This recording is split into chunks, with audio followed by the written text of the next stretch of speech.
Welcome to Spooky Stories. I'm your host, Ghoulash.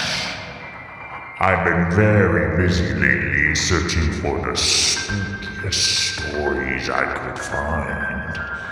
I've gathered these four chilling tales, all of which are sure to make you scream and squirm.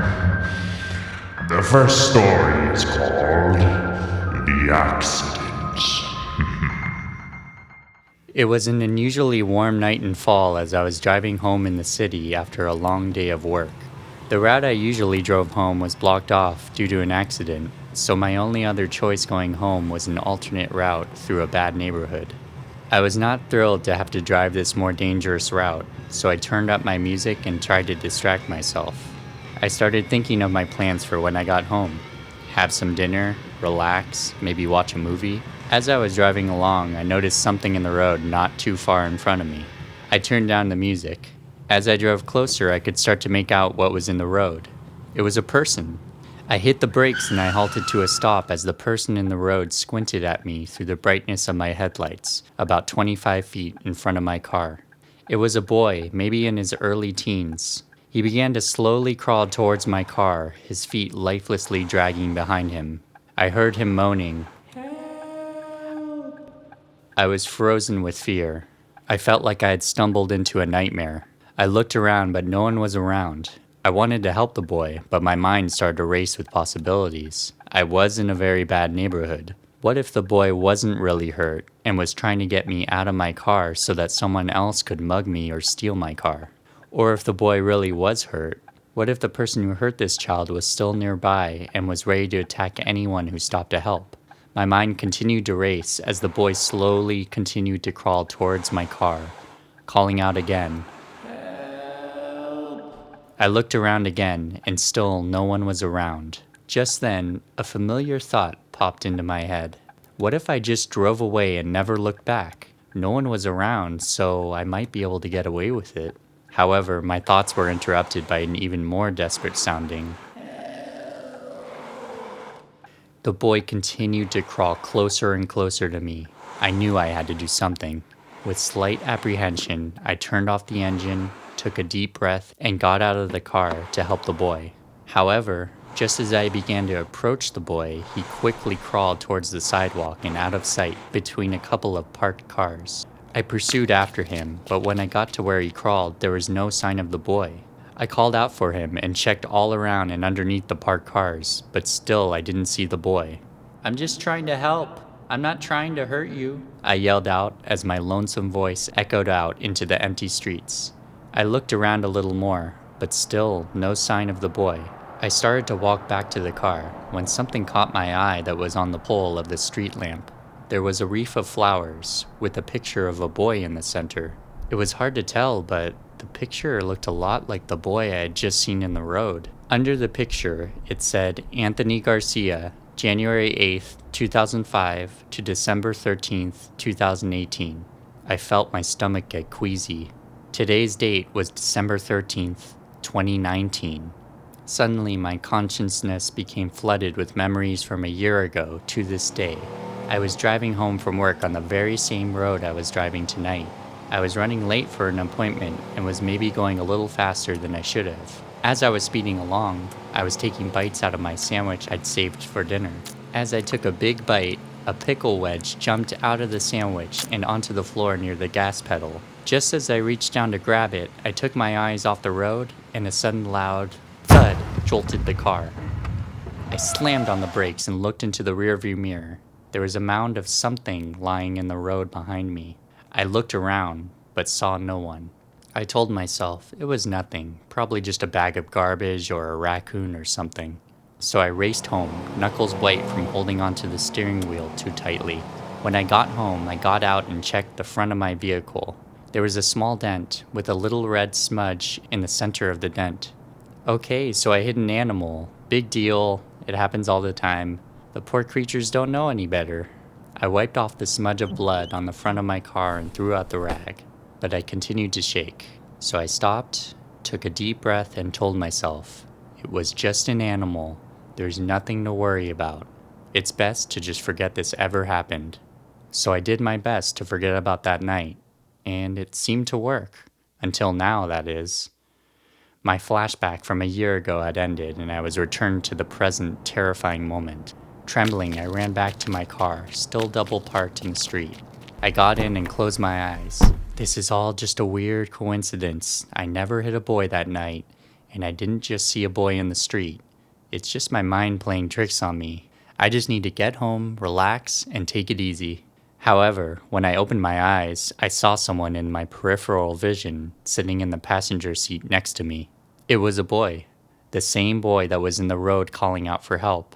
The same boy that was in the picture on the memorial lamppost. The same boy I must have run over a year ago. I stared in disbelief as his sad eyes began to sink back into his head, creating a pair of empty black holes.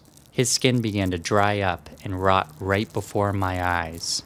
I frantically reached for the car door handle, pulled the handle, and sprung back out of the car into the next lane over, and...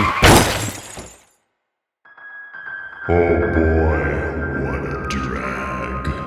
If it were me, I would have run the boy over both times and never looked back. Maybe that's why I don't have a driver's license. Anyway, our next story is called Dreams. Live a pretty regular life. I have a steady job at the office. It's not the most exciting, but I like my coworkers. I still live with my parents. I thought about moving out, but it's nice being with them. Plus, my sister and brothers are here, and I love my family. Really, the only bad thing about my life is at night. I've had vivid, recurring nightmares for as long as I can remember.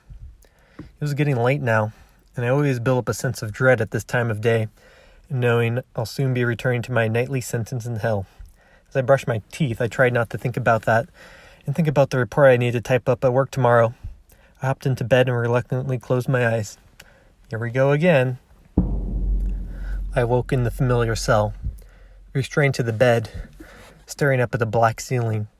I already knew why it's black, and why it's pulsating. One by one, little spiders lowered down from their silk strings, dropping down to land on me. They were tiny, like the size of a pinhead, but as they lowered, they grew rapidly. These horrible creatures expanded to the size of a dog, approaching my head with all their arms outstretched. I closed my eyes and braced myself for the impending bites.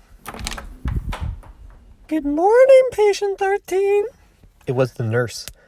Every morning in my dream, she comes in and forces me to drink this awful medicine as an overwhelming artificial flavor of pickle juice. She then released me from the restraints, and I'm free to wander around the asylum.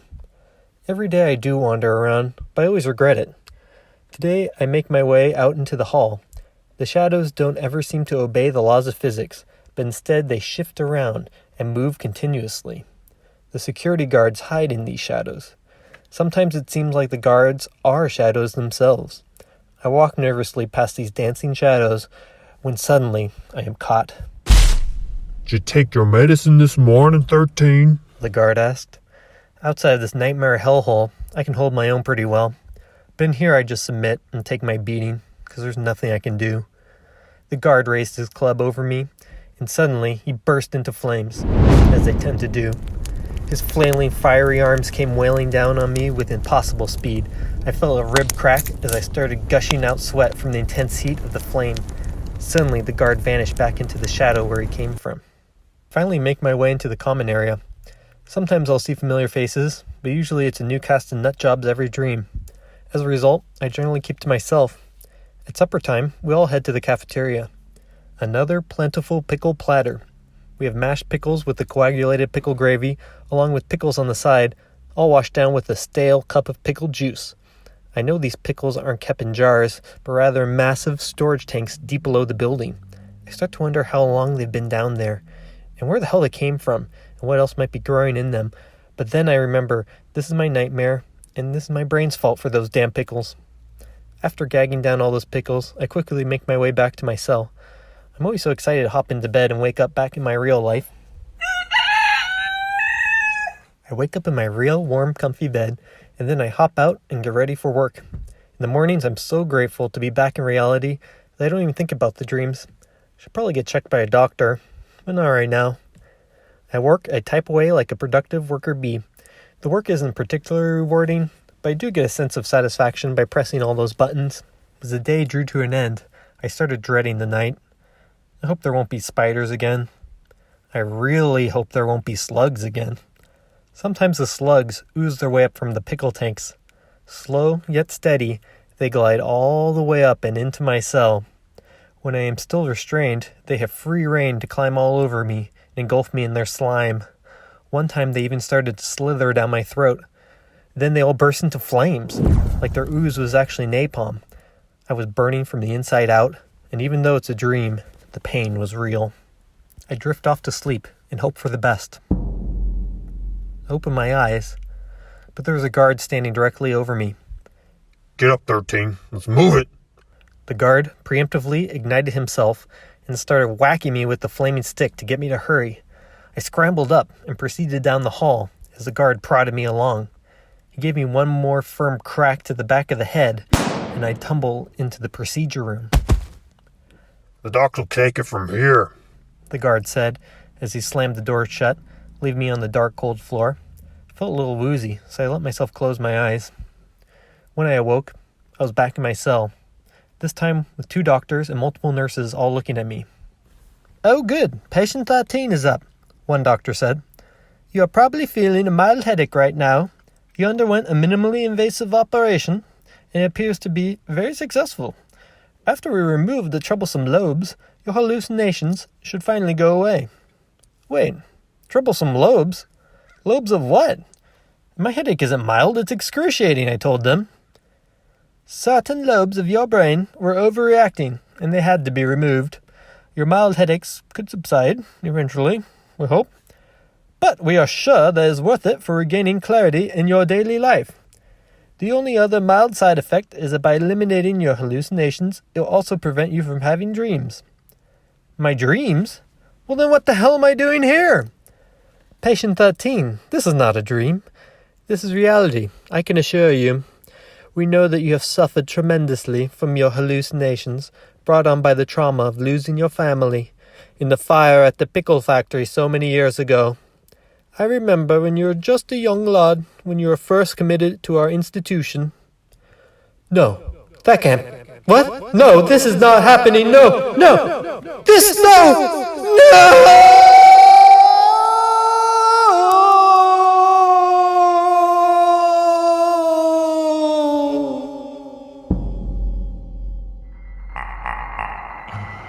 Sometimes I wonder if all of this isn't actually real.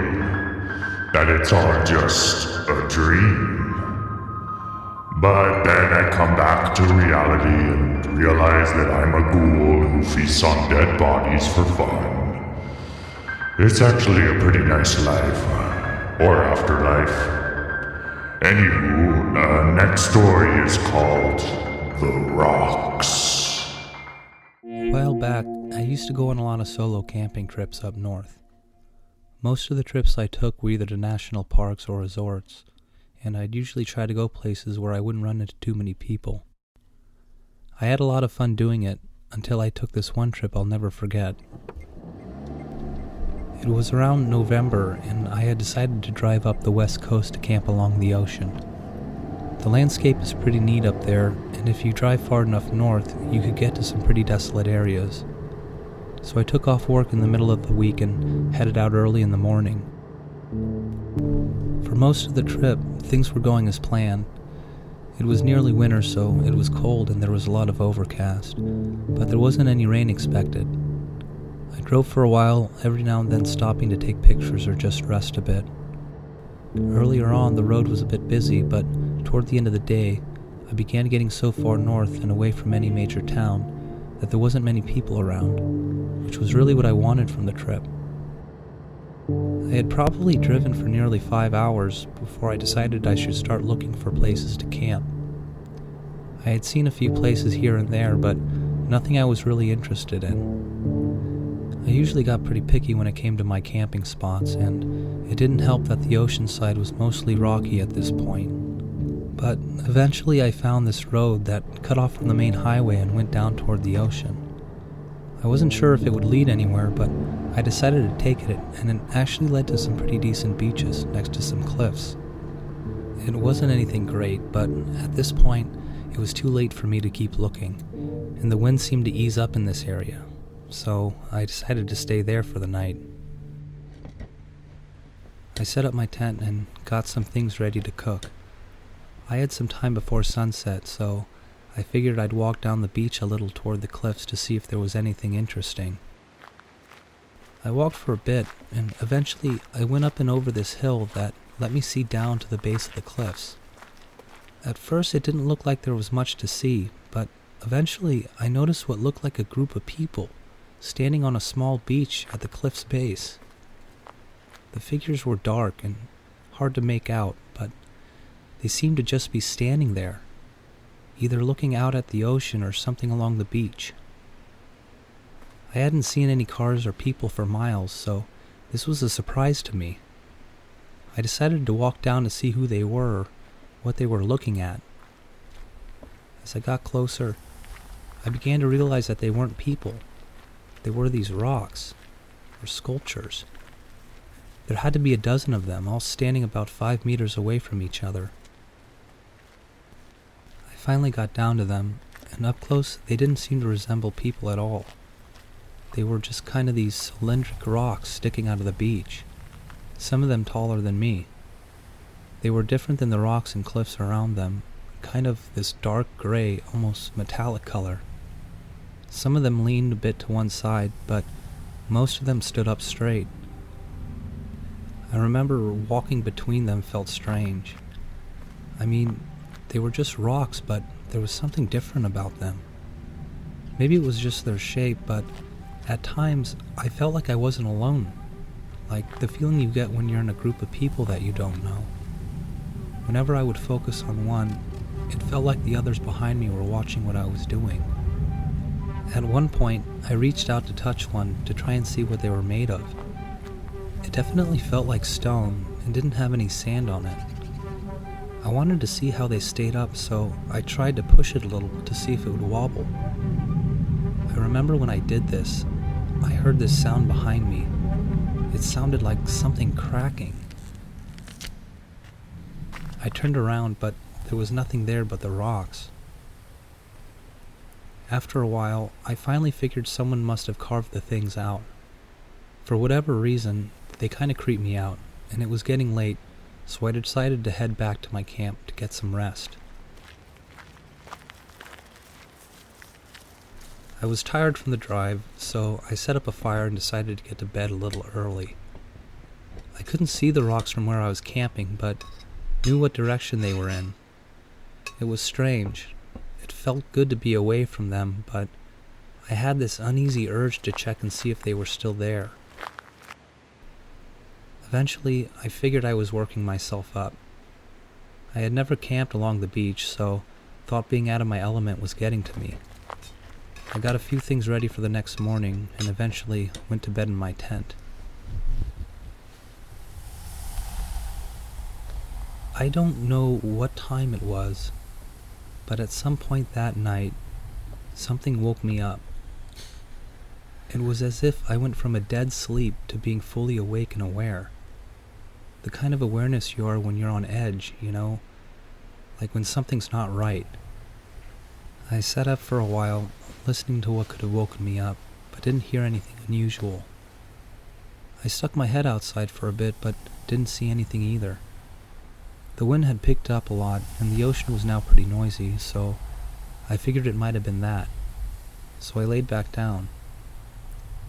I was almost nodding off again when I heard a small sound outside of my tent.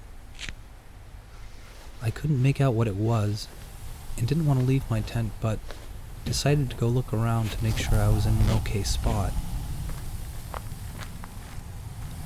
The fire had gone out, so I couldn't see much, but it didn't look like there was anything around my camp. I stood there for a while trying to find out what could have made the sound, but couldn't see anything. I eventually gave up and began to go back into my tent, but as I was doing this, I heard the sound again. This time it was clear. It was that cracking sound, the same one I heard down by the rocks. It sounded like it wasn't far from me. I turned my head toward its direction. I remember looking into the darkness trying to figure out if there was anything there. Eventually my eyes started to adjust and I couldn't believe what I saw. It was just a silhouette, but I recognized what it was. It was one of the rocks I had seen earlier. It couldn't have been more than 10 meters from where I was standing. As I stared at it, I began to notice more of them around it. They were the exact same rocks. My stomach began to curl and my heart sank. I couldn't understand what was going on. For a moment, I wondered if someone was playing a trick on me, but no one could have moved those rocks that quickly. I know it sounds crazy, but I suddenly got the feeling that I was in danger. I felt the need to get in my car and leave, so I began gathering my things. While I was doing this, I got the same feeling I did when I had first walked down to the rocks. This feeling that I didn't want to turn my back on them. So I did my best to keep the rocks in view, but eventually something called for me to turn around, and whenever I did, that horrible sound would come again. I can't describe it well, but something about that sound filled me with disgust. It was coming directly from the rocks. I picked up my pace and just started throwing whatever I could into my car. But as I was doing this, the noises became more persistent and louder. Eventually, it got to be too much for me. I decided to leave half my stuff there and just got into my car and turned it on and drove away. To this day, I have no idea what I witnessed there. But something tells me if I had stayed that night, I might not be here to tell this story.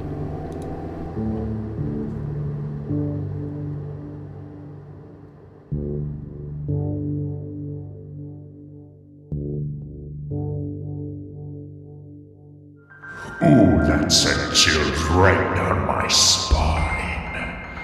Actually, I lied. I don't have a spine. I'm a ghoul, remember? Instead of a spine, I just have a long string of goo. It's squishy, but it gets the job done. Our last story is called Nope, Sir. Click. He jumps awake. The blood rushing to his head makes him swoon. He reaches up and presses hard on his head. Fuck. He's out of breath. He tries to find his footing on the cold, tiled floor, but his knees wobble enough to kick him out from underneath, and he slams onto the floor. His clammy hands clap the tiles, and it begins to ping around the room. He pushes himself up off the floor and eventually finds his footing, and is able to balance with enough cognizance in his limbs and how they're supposed to feel with a 210-pound man trying to balance on top of them. The room is a plain, small room. It was a room small enough to fit only about 1.5 twin-size beds, if you're lucky. The walls are bare and white with fluorescent bulbs, and a singular vent in the upper right corner about the size of a big ham sandwich. He was hungry. The sound of his stomach was audible, but it paled in comparison to the cavernous echoes that erupted in his brain. He tries to recall the last time he remembered eating, but it seemed so distant that it felt like years since his last meal. Then he realized that no matter how far he pushes back in his mind, he's finding it really hard to recall anything about himself at all. He can only remember his guacamole recipe and how hard it was to stand up. It must be a head injury, he thought. His first thought was to look down at his clothes and see if he was in a prisoner jumpsuit or a hospital gown. It had to be one of those, he thought. Why would anyone willingly sleep in this room? But he noted nothing out of the ordinary about his jacket. He looked like anyone would. A denim jacket, plaid shirt, jeans. The absence of shoes was most noticeably estranged from the rest of the ensemble. It made it hard to walk on the floor. It made it feel more like an ice rink. While his clothes seemed very regular in appearance, his search through his pockets seemed to come up with a sense of dread that he just wasn't prepared for. His fingertips immediately halted upon entry to each of his own attempts to pry for more information. The fake pockets were stitched shut everywhere on his pants and his jacket. Why does he have fake pockets? If this was a prison, why would they give him clothes that match the outside world? If this was a hospital, was this to assure that he was subjected to familiar surrounding of sorts, giving him a comfortable place to be in? All of these thoughts went through his head in quick succession. He gathers himself and heads to the door and expects the handle to be just as fake as his pockets, but just as locked as it is fake. There's not a single possibility that this door is unlocked. And yet, it is unlocked. The door begins to open right up, and the man's hand snaps back. Was this a trap? He pushes the door open. Beyond the door is a window that shines on him with such intensity that it causes him to reel back into the room with his arms covering his eyes like a vampire. In any other situation, he would have wanted to make the fang-exposing hiss sound. But this was not the time for that. Was that a memory? Does he have a sense of humor? His eyes begin acclimating to the brightness, and he can start to make out the hallway outside. It still seems very bright outside, but at least he can see the hallway on the inside, so he begins to step into it and quickly looks to his left and right. It's a completely empty hallway. One side is window pane after window pane, letting in the brightness and the outside world. As he approaches the windows, he realizes that it's still too bright outside, and it looks as if it were just snowing with the most intense snowstorm the planet has ever seen. He places his hand on the glass to sense how cold it was, but feels only heat. Intense heat. He pulls back and attempts to shake off the heat. He swears he could see smoke coming off, but maybe that was just from the migraine.